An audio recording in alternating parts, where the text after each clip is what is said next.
다음은 기업을 운영하면서 지속적인 어떤 훈련이 필요한 기업의 역량 강화에 대한 이야기를 나눠보도록 하겠습니다. 기업 역량 강화에는 많은 것들을 이야기할 수 있겠지만 오늘 여기에서는 크게 한 3가지 정도 경영 능력 향상, 사회적 가치 실현, 그리고 조직 관리 뭐 이렇게 조금 나누어서 정리할 수 있을 것 같습니다. 최영비 대표님 혹시 네. 먼저 좀 말씀해 주시겠습니까? 네, 사회적 경제 기업이라는 자체가 사실은 여기 사회가치 실현을 이게 몸소 이게 실천하고 진행하고 있는 그런 상황입니다. 사회적 경제 기업도 사실은 시장에서 살아남기 위해서는 경영 능력을 향상시키는 것은 물론이고 기업의 역량 강화를 위해서 아마 대표님들이 이렇게 평소에 아마 그렇게 훈련하고 교육받고 하는 모습을 요 근래에 볼 수 있습니다. 저도 마찬가지 지난 한 2월 달부터 계속 이렇게 월 한 3, 4회 정도는 저희들이 이렇게 모임을 통해서 기업의 역량 강화를 위해서 기업체들 대표님들과 이렇게 공부를 하고 있는 그런 상황입니다. 그래서 기업의 어떤 그 비즈니스 모델에 따라서 기업의 이렇게 흥망이나 또는 기업의 성장이 이루어집니다. 그래서 시장 어떤 상황이 계속 변화하기 때문에 지난해처럼 코로나가 이렇게 발발을 하고 우리가 예상치 못하는 그런 상황 때문에 어떤 그 교육이나 모이는 어떤 행사, 기획 이런 업체들은 많이 힘들었지 않습니까? 그래서 하나의 어떤 아이템으로 이렇게 기업을 운영한다면 사실은 요즘 살아남기 힘들지 않을까 이런 고민을 많이 하고 요즘 같은 이런 코로나 시대에는 기업 경영이 이렇게 많이 어려울 것입니다. 그래서 이런 교육과 훈련을 통해 가지고 기업의 어떤 그 비즈니스 모델을 계속 찾는 그 역할을 우리 대표님들이 해야 될 것이라고 봅니다. 이상입니다. 네, 감사합니다. 다음 협동조합 순서로 넘어갈까요?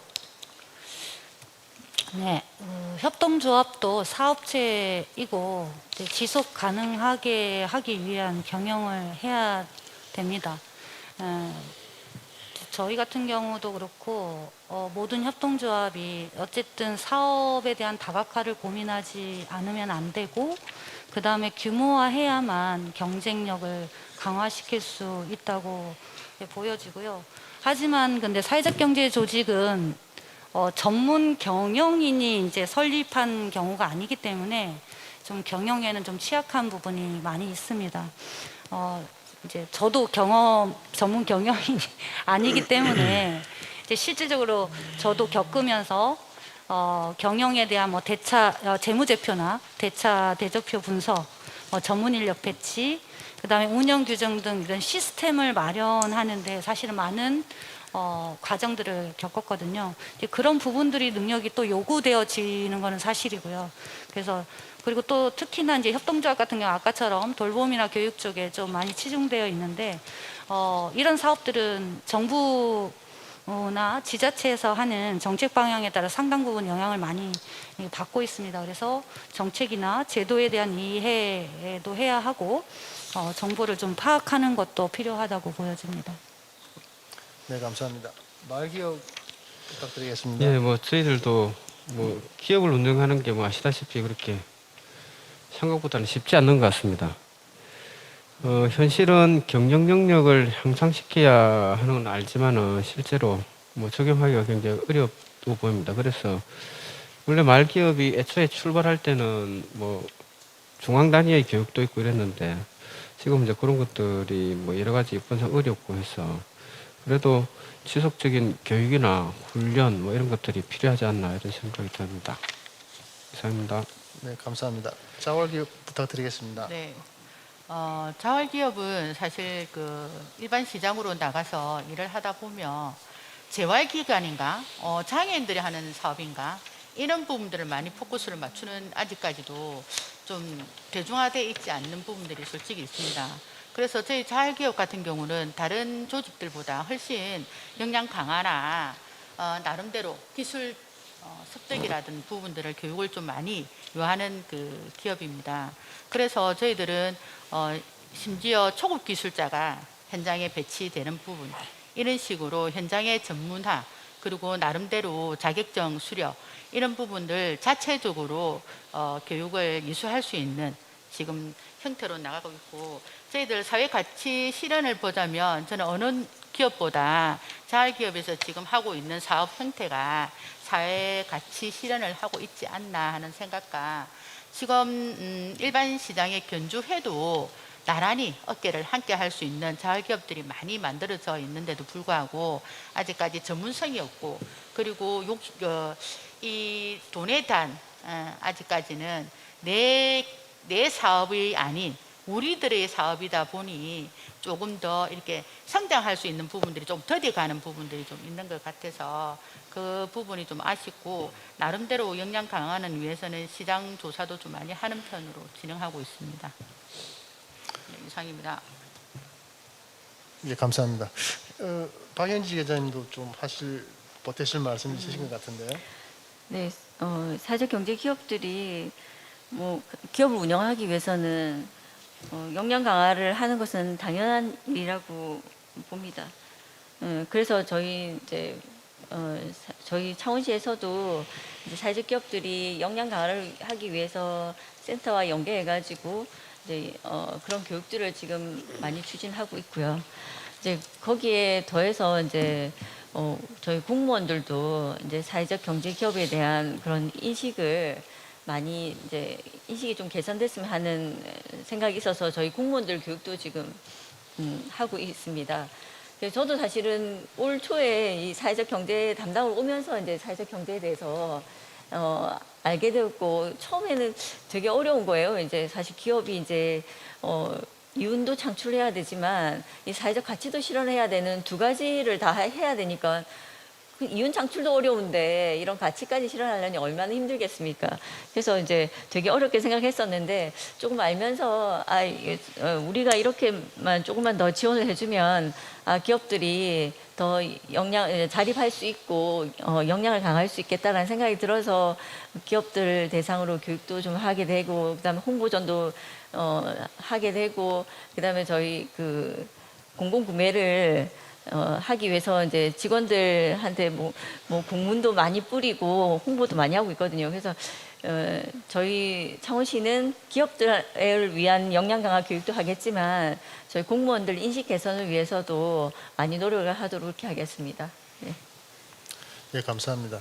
우리나라 공무원 제도의 특징의 하나가 순환 보직이라는 건데, 그래서 뭐 어떤 분들은 전문성에 대한 이야기들을 하기도 하시지만, 저는 이제 우리 박영지 계장님이 한 10년 후에 다시 사회적 경제 과장으로 오시지 않을까? 그렇게 되면은 그 정도로 해서 이제 많은 그 시청 공무원 분들이 사회적 경제를 알게 된다는 거죠. 예, 그런 측면에서 보면은 사회적 경제가 자연스럽게 홍보되는 또 공무원들의 전문적인 역량이 저절로 갖춰지는 어떤 그런 기회가 되지 않을까 생각을 잠시 해보았습니다. 의회는 어떻습니까, 박 의원님? 저도 이제 우리 센터가 설립된과 동시에 이제 참여해서 이 활동을 하고 있는데, 어떨 때 보면 좀 이제 안타까운 부분이 없지 않아 있습니다. 저희 창원시가 경남도 내 다른 지역보다는 굉장히 어떤 제도적이나 이런 지원들이 좀 잘 갖춰져 있습니다.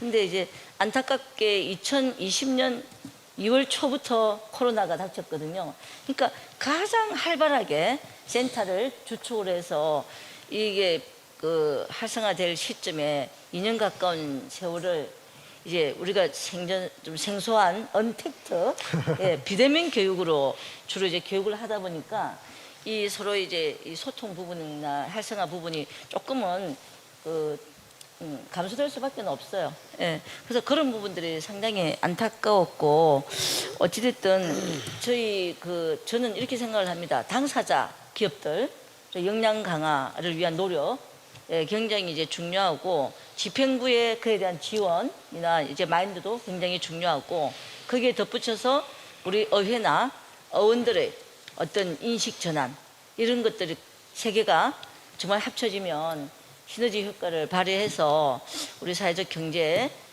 기업들이 앞으로 이렇게 성장해 나가는데 굉장히 도움이 되지 않을까 생각을 합니다. 예. 예, 감사합니다. 예, 의원님까지 그렇게 또 지원군이 되어 주신다고 하시니까 든든합니다. 조금 이거 정리를 하자면 사회적 기업은 시장에서 경쟁을 직접 경쟁하는 기업의 비율이 조금 높고 또 환경 변화에 상대적으로 많이 민감한 것 같고요. 협동조합이나 마을기업, 자활기업은 사회적 기업보다는 상대적으로 덜한 것 같이 보입니다. 하지만 전체적으로 보면 역시 시장에서 경쟁하고 있다는 부분은 동일한 것으로 보입니다. 정도의 차이는 있지만 모두가 어떻게 우리의 기업을 잘 운영할 것인가에 대한 고민이 많은 것으로 보입니다.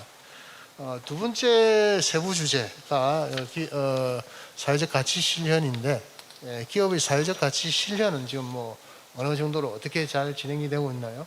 이것도 사회적 기업부터 먼저 네. 해주시겠습니까?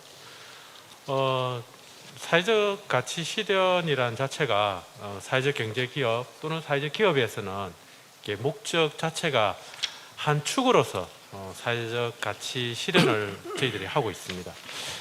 각 기업이 이제 실현하고 있는 사회적 가치 또는 그것이 지역 사회와 연결되는 사회적 가치 실현을 통해서 지역 공동체와 함께 성장할 수 있는 사회적 경제 기업이 되고자 저희들 기업 대표님들이 항상 노력하고 있는 사항입니다. 네, 이상입니다. 네, 감사합니다. 협동조합 부분도 좀. 네. 협동조합은 사회적 기업, 마을기업, 자활기업의 경우는 인증이나 인정제도로서의 조직이지만 협동조합은 법인 자체로서가 사회적 경제 조직에 포함이 됩니다. 이제 이것은 경쟁 사회가 아니라 협동 사회를 지향하고 있는 것 자체가 어떻게 보면 사회적 가치를 실현하고 있다라고 얘기할 수 있겠습니다. 그래서 이게 경쟁이 아닌 협동으로 조합원 1인 1표의 민주주의 운영을 원칙을 좀 드러내고 있어서 그 자체가 사회적 가치 실현의 가장 중요한 부분이지 않나라고 생각하고 있습니다. 네, 감사합니다. 마을기업 예, 조재선생님도 마을기업은 부탁드리겠습니다. 저희 마을기업은 뭐 이름 자체도 이렇게 그대로 표기가 되어 있는 마을을 기반으로 하고 있습니다. 그래서 지역성, 공동체성을 기본 골자로 하고 있습니다. 그래서 이 마을의 특산물이나 마을의 자원을 이용해 가지고 또 제품을 만들고 또 생산하는데 문제는 이 마을 기업이 가지고 있는 공공성이라든지 이런 것들을 어떻게 실현할 것인가는 문제는 또 별개의 문제입니다. 그래서 이 공공성을 실현하기 위해 가지고 다시 말해서 마을 공동체 마을 기업에서 생산되고 판매되는 수익금을 다시 마을로 돌려주는 이런 작업들이 필요합니다. 그래서 그렇게 하기 위해서는 주민 조직을 조직하고 또 활용하는 이런 여러 가지 노력이 앞으로 좀 더 필요하지 않나 이런 생각이 듭니다. 네, 감사합니다. 예. 아까 우리 자활기업 김정희 회장님은 사회적 가치에 대해서 잠깐 짧게 또 말씀해 주셨는데 이번에 조금 더 길게 한번 소개해 주시기 바랍니다.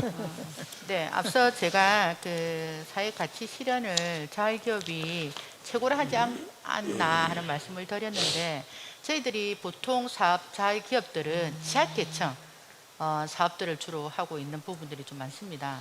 그러면 가가호호 다니다 보면 정말 그래도 이분보다는 우리가 낫다는 이런 사고 방식과 함께 지금 현재 뭐 중요 이 부분들도 소외된 계층에 자립할 수 있는 우리 직원들 자체도 그렇게 형성돼 있지만 그래도 많은 노력과 의지를 담아내는 일자리 확보라는 신념 하에 좀 더 자활센터 사업단에서 출발했던 주민들이 계속 자활기업에서 공동체를 함께 할 수 있는 조직을 만들어서 좀 포커스를 맞추자.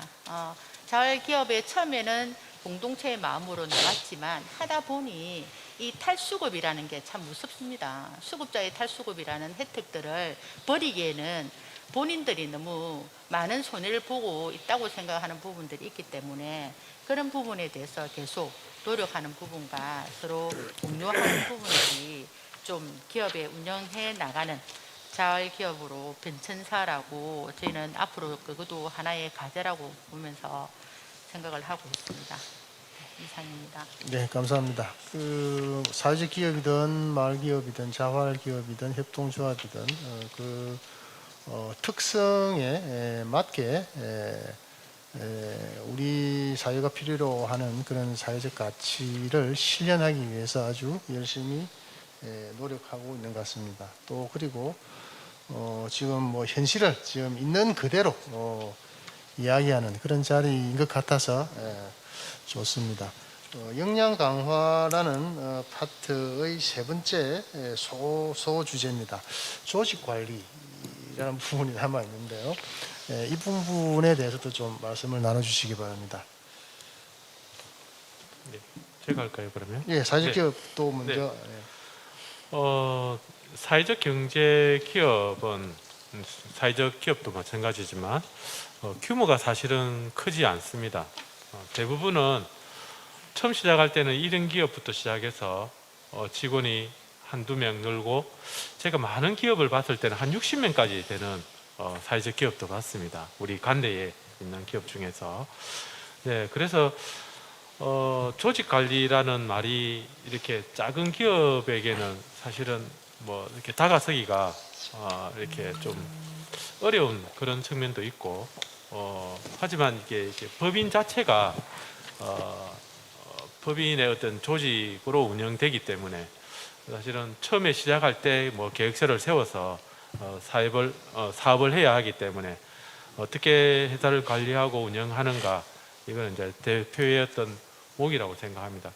그래서 평소에 본인이 자기 그 직원들 또는 이제 이게 예비와 인정의 어떤 차이점이 예비 때는 뭐 혼자서 1인 기업을 해도 되지만 인정이란 그 자체가 근로자 대표를 한 명을 꼭 둬야 되는 그런 이제 룰이 있지 않습니까? 네, 그러면서 이제 조직화가 되는데 대표가 평소에 어떤 다른 기업을 보고 그다음에 개별적으로 이렇게 교육과 이렇게 학습을 통해서 우리 대표님들이 이렇게 조직 관리를 하는 걸로 보고 저희들도 뭐 선배된 입장으로서 후배 기업들에게 이렇게 그런 조직의 어떤 노하우를 전달하는 그런 체계로 지금 하고 있습니다. 이상입니다. 예, 감사합니다. 조합원 수나 직원의 수로 봐서 아마 창원에서 가장 큰 기업이 아닐까 생각하는데 창원도누리를 운영하고 계시는 우리 김미덕 협동조합협의회 회장님 말씀 좀 부탁드리겠습니다. 사실 그 협동조합을 운영하면서 제일 어려운 게 이 부분이 아닐까. 이거는 신뢰가 없으면 사실 조직 관리는 하기가 너무 어려운 부분이기 때문에 저는 아직도 이 부분은 어렵습니다. 근데 이제 협동조합은 협동조합 정의에 정확히 명시가 되어 있어요. 공동으로 소유하고 민주적으로 운영하는 사업체입니다. 그래서 공동으로 소유한다는 거는 출자를 해서 책임 경영을 같이 한다는 것이기도 하고요. 또 그 다음에 보면 공통의 필요와 욕구를 충족시키고자 자발적으로 결성한 조직이라는 거죠. 협동조합 정의에 보면. 그래서 저는 이제 조직 관리 부분에 있어서는 조합원들이 자발적으로 참여할 수 있는 구조를 만드는 게 제일 핵심인 것 같아요. 다양한 구조, 참여할 수 있는 구조를 만드는 것들이 어떻게 보면 지금 협동조합을 운영하는 대표님들이 한번 고민해 봐야 되는 그런 내용인 것 같고요.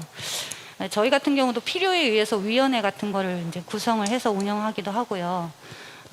협동조합에서는 가장 중요한 거는 7대 원칙이 있어요. 그러니까 정의와 원칙을 보면 그것을 실천하는 게 사실 제일 중요하거든요. 근데 너무 어렵죠. 근데 노력해야 된다고 생각합니다. 그래야만 조직 구성원 간에 신뢰가 쌓이게 되고 그게 또 조직의 신뢰로 이어져서 조직이 단단한 조직으로 성장을 한다고 저는 생각하고 있습니다. 네, 감사합니다. 마을기업도 한마디 해주시면 고맙겠습니다. 저희들은 조금 뭐 다른 마을기업하고 조금 성격이 다르기도 한데요. 저희들은 노인들, 어르신들 일자리를 지금 하고 있고 그 안에 일자리 중에 카페도 여러 개 운영을 하고 있고 천연비누를 생산해가지고 판매를 하고 있습니다. 그래서 당초에 마을기업을 받을 때 이제 천연비누를 생산 판매하는 기관으로 받았는데 저희들은 직원들은 20대에서부터 일하시는 분은 90대까지 그 편차가 거의 뭐 6, 70년씩 이렇게 차이 납니다. 그래서 사람에 따라서 이제 관리한 방식들이 좀 다릅니다. 그리고 어르신들 같은 경우는 의사소통이 잘 안 되는 분들도 많고 이러기 때문에 이제 잘 들어주는 것, 그리고 인사 잘하는 것, 뭐 이런 거 정도고요. 직원들 같은 경우는 또 20대는 상당히 그 개인주의적인 경향도 있고 또 6시 땡 하면 집에 가는 그런 경향도 있기 때문에 거기에 맞춰가지고 개별적으로 그 성향에 맞게 이렇게 관리가 저희도 필요해가지고 그런 방향으로 관리를 하고 있습니다. 감사합니다. 예, 감사합니다. 네, 자활기업도 한 말씀 해주시기 바랍니다. 저희들도 마을기업과 비슷한 사례들과 함께 사람 중심의 일터를 만들기가 제일 중요한 부분이라고 봅니다. 저희들은 지역 자활센터에서 참여 주민들로 구성된 최초 자활기업으로 나올 때 이 멤버들이 하고자 하는 의지도 있겠지만 뭐 이렇게 센터에서 이 정도의 매출금과 만들었으니 자활기업으로 나가시오 하는 권유로 의해서 나온 부분도 있는 경우가 있습니다. 그래서 자활기업을 하다 보니 몸과 마음이 다 지쳐가는 부분들, 그래서 여기서 더 이상 못하겠다, 다시 자활센터로 들어가겠다 하는 직원들도 생기는 부분과, 그래서 저희들은 이 기업을 운영하기 위해서 일반인들 직원들로 같이 채용을 해서 이끌어 가는데, 수급자의 마인드와 일반 시장에 계시는 일반 직원들의 융합과 단합에 대한 부분들이 서로의 약간의 차이들이 좀 있다 보니까 같이 희석되지 않는 부분들이 좀 발생되고, 일부분도 서로 좀 다른 생각들을 가지고 있는 부분들이 있어서 저는 그 직원들의 화합과 융합이 되어야만이 살아남을 수 있는 기업이 될 수 있기 때문에 항상 직원 간담회나 뭐 교육이라든 부분이 있어가지고 실력도 좋고 기술도 좋지만 이 조직이 살아남기 위해서는 사람 중심이 되어야 되지 않나 하는 부분들을 좀 많이 이야기를 나누고 있습니다. 이상입니다. 예, 감사합니다. 지금까지 두 번째 큰 주제였던 역량 강화에 대한 말씀들을 나누어 보았습니다. 참 대표님들 뭐 진솔한 이야기들을 이렇게 쭉 들어봤는데, 이걸 들어보니 어떤 방향으로 중간 지원 기관이 활동을 해야 될지 어느 정도 방향이 잡히는 것